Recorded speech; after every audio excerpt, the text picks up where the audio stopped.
insan hanya menjadi rahsia antara seorang hamba dengan Tuhannya. Hanya menjadi rahsia antara seorang hamba dengan Tuhannya. Maka mudah-mudahan Allah Ta'ala masukkan ikhlas. Beramal tidak begitu susah, ramai orang boleh beramal, tetapi untuk memastikan ikhlas paling susah. Maka kita tengok dalam hal ni, ramai orang buat kebajikan dalam dunia ni. Ramai orang buat kebajikan, tapi kita mintalah kita ikhlas. Berilah dengan tangan kanan apa yang tidak diketahui oleh tangan kiri. Janganlah perlu tunggu wartawan ataupun perlu tunggu liputan barulah kita nak melakukan kebajikan. Jangan. Buat amal soleh, kerana benda ni macam akaun kita. Tuan-tuan bagi fisabilillah, Allah Ta'ala catat di sisinya. Kita bimbang hak kita bagi, tengok-tengok tak ada pun dalam buku kita. Bahkan dikira sebagai dosa kerana nak menunjuk-nunjuk. A'udzubillah. Dan oleh kerana nak ikhlas ni susah, minta ke Allah Ta'ala, bangun tahajud, bangun qiyamul lail, minta supaya Tuhan bagilah dalam hati aku ikhlas. Hak setakat orang nak kata tu katalah, tapi hang bagi mai kat aku ikhlas. Dengan atas ikhlas itulah kita berjuang, dan di atas ikhlas itulah mudah-mudahan kita mati. Hadirin mukminin sekalian, mesti pastikan setiap orang di kalangan tuan-tuan yang buat apa-apa kegiatan agama, jadikan litakuna kalimatullahi hiyal ulia, dengan tujuan menjadikan kalimah Allah yang paling tinggi. Budak-budak kita kena ingatkan, kemudian agama ni memerangi satu benda dalam hadis ni, hamiyah. Kadang-kadang orang ni dia nak bersebar agama kerana dia ada perasaan nak balas dendam. Sebab tu kita menentang apa yang dinamakan dengan hizbiyah, sikap kepartian. Ada parti itu satu hal, sikap kepartian, dia kira apapun mesti parti aku. Kalau hang cakap Islam macam mana pun, hang tak ahli, hang cerai. Hang cakap Islam macam mana tu, hang bukan ahli parti kami, hang tak boleh pakai. Hang tak berani, kata hang penakut. Dia panggil hizbiyah. Hang cakap Islam kalau tak kena sikit, hang bukan ahli parti kami, godam hang jaga. Tapi kalau hang ahli parti kami pusing juga jari jalan nak bela bagi hang yang cakap tu bagi jadi betul. Dia panggil hizbiyah. Ini asabiyah jahiliyah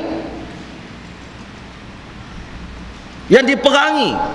Bila orang dah bercakap menggempur pemikiran asabiyah ke apa, pemikiran asabiyah itu bukan mewakili bangsa saja, tapi ia mewakili juga kumpulan. Apabila kita ekstrim kepada satu-satu kumpulan, kita tak mau terima pendapat orang yang di luar daripada kumpulan kita, hanya semata-mata dia luar kumpulan kita, sekalipun apa yang dia cakap benar, dan kita bela benda yang tak betul, hanya semata-mata dia kumpulan kita, dia ahli kita, dia parti kita, dia jamaah kita. Ini hizbiyah, ini ta'assub kepartian, ini dimusuhi oleh agama. Dan ini banyak berlaku duka cita. Ramai orang mengukur satu benda. Saya dalam pengalaman memang ada orang kita jumpa macam tu. Kita cakap Islam, dia akan tanya, dia ahli ke tak? Oh, ahli banyak. Kalau tak ahli, dia kata tak ahli, tak berani.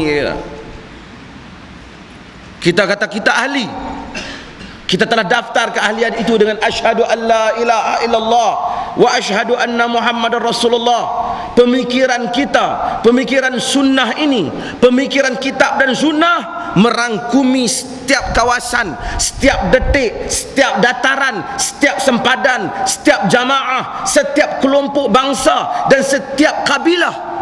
Tidak pernah terhad pada negeri tertentu. Di mana ada manusia, disitulah ada Islam.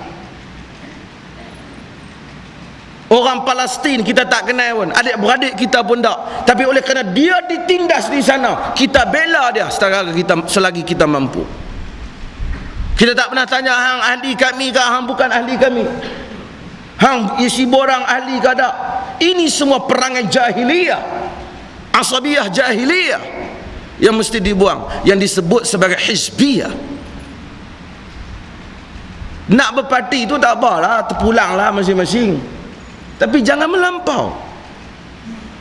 Jangan sampai tak mau terima pendapat orang semata-mata kerana tak sama dengan parti kita. Oh, kacau macam ni. Ada orang dia tak mau, tak apalah, berhak lah dia nak main dengar kuliah Mufti Perlis kan, tak mau, hak dia. Tak boleh Mufti Perlis, bukan ahli. Ahli apa? Ini jadi sukatan. Ini saya pun tak, ilmu ni terima, mari setuju, tak setuju. Bukan ukur benda benar ataupun tak benar, ini berdasarkan kepada dia siapa dan dia kumpulan mana. Tengok dalil-dalil Quran dan sunnah yang dia bagi. Kalau sama dengan Quran dan sunnah, kita terima dia daripada ujung dunia pun. Kalau dia tak sama dengan Quran dan sunnah, dia sahabat kita, makan sekali, duduk setempat, kita tolak pendapat dia.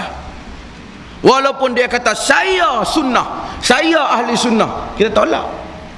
Kita tak pernah beza. Oleh kerana hang kata ahli sunnah, aku terima lah macam mana pun. Tak.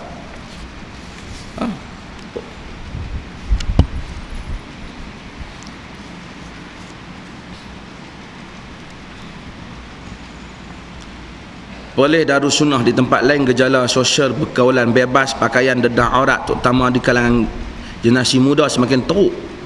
Buat maksiat secara terbuka di bandar Tasik Melati. Panjang lagi, mengapa ini tidak? Tuan-tuan, saya setujulah bahawasanya benda ni semua mungkar, yang kita tak nafikan dia mungkar, dan mungkar ni kena diubah. Cuma setengah ibu bapa, saya pengalaman mungkin tak ada, tuan-tuan tak ada, dia duk cerita sekarang gejala muda-mudi teruk dedah aurat. Saya dengar dia bercakap tu semangat saya. Inilah akibat media masa TV yang teruk. Betul tu, saya pun setuju.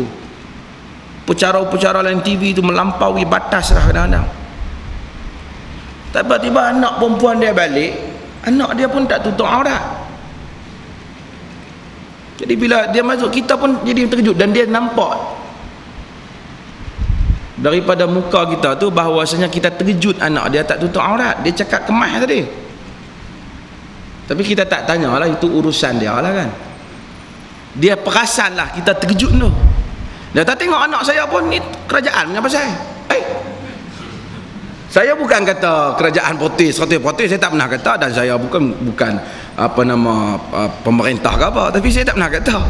Tapi takkan nak hang duduk di rumah hang, dia tak tutup aurat, hang boleh tegur tiap hari kerajaan punya pasal. Ini satu perkara tabiat buruk.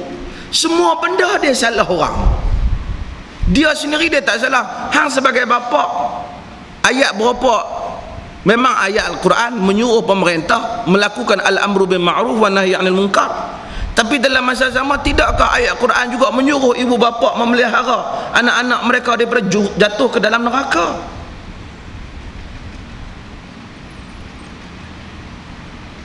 Apabila terlepas semua gejala macam ni, takkah semua orang ni ada mak bapak dia? Tuan-tuan, agama ini di samping memang peranan pemerintah di semasa ke semasa mesti ditambah, mesti digiatkan usaha.